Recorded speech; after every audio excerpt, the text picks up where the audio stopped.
ইরানি মুদ্রার ব্যাপক দরপতন ও ভঙ্গুর অর্থনীতির প্রতিবাদে গেল ডিসেম্বরে আন্দোলনে নামে ইরানের ব্যবসায়ীরা। পরে তা দ্রুতই সরকার বিরোধী বিক্ষোভে রূপ নেয়। এর জেরে প্রায় এক মাস ধরে শাটডাউন চলছে দেশ জুড়ে। এই সময় ইরানের প্রায় ৫০% বাণিজ্যিক কার্যক্রম স্থবির হয়ে পড়ে। বিশ্লেষকদের মতে চলমান আন্দোলনে ক্ষতির পরিমাণ দেশটির জিডিপির প্রায় ১০%। ইরানের সাম্প্রতিক অস্থিরতায় হুমকিতে পড়েছে আমদানি রপ্তানি বাণিজ্য, যার বড় ধাক্কা লেগেছে ভারতের চালের রপ্তানির বাজারে। ভারতের বৃহত্তম চাল আমদানিকারক দেশ ইরান। বিশেষ করে বাসমতি চালের 2/3 আসে ভারত থেকে। ইরানে ভারতের প্রধান রপ্তানির মধ্যে বাসমতি চাল ছাড়াও রয়েছে ওষুধ, সবজি, শুকনো ফল, বাদাম, চা সহ বিভিন্ন যন্ত্রাংশ। চলমান অভ্যন্তরীণ অস্থিরতা ও নিষেধাজ্ঞার জেরে রপ্তানি মূল্য পরিশোধ করতে পারছেন না ইরানের ব্যবসায়ীরা, যার প্রভাব পড়েছে ভারতের বাজারেও। थोड़ा सर क्या होगा तो थोड़ी सेल कम हो सकती है, बाकी जिसकी रिक्वायरमेंट है या जिसको भी बेकरी प्रोडक्ट में यूज़ करते हैं। প্রতি বছর ইরানে প্রায় ৬ লাখ টন বাসমতি চাল রপ্তানি করে ভারত। বর্তমান অস্থিরতার কারণে বাসমতি চাল রপ্তানির ২,০০০ কোটি রুপির বকেয়া আটকে আছে। চরম অনিশ্চয়তার মধ্যে ইরানের রপ্তানি বাণিজ্যে দেখা দিয়েছে বিশৃঙ্খলা।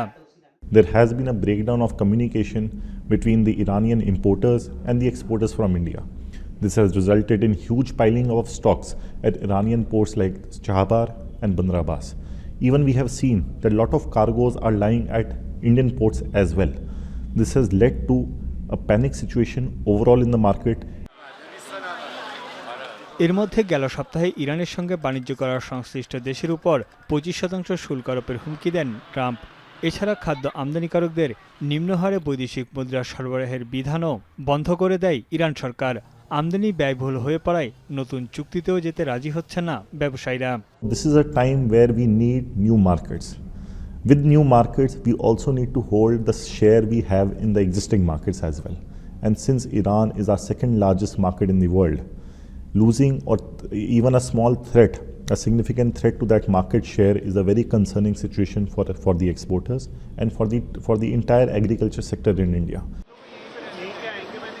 এদিকে ইরানের সরকার বিরোধী আন্দোলনের মুখে গেল শনিবার ভারতীয় নাগরিকদের নিজ দেশে ফিরিয়ে আনা হয়েছে। বিক্ষোভ আপাতত কমে গেলেও নিরাপত্তার কারণে বাসিন্দাদের ফিরিয়ে আনার কথা জানায় নয়াদিল্লি। ভারতীয় পররাষ্ট্র মন্ত্রণালয় জানিয়েছে ইরানের পরিস্থিতি নিবিড়ভাবে পর্যবেক্ষণ করছে তারা।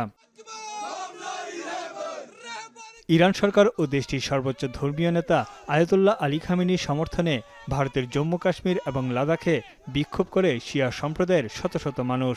খামেনির পোস্টার ও ব্যানার হাতে মিছিলে অংশ নেয় তারা। এ সময় ইরানের অভ্যন্তরীণ বিষয়ে ট্রাম্পের হস্তক্ষেপের নিন্দা জানায় বিক্ষোভকারীরা। তানভীর জানি, এখন বিশ্ব।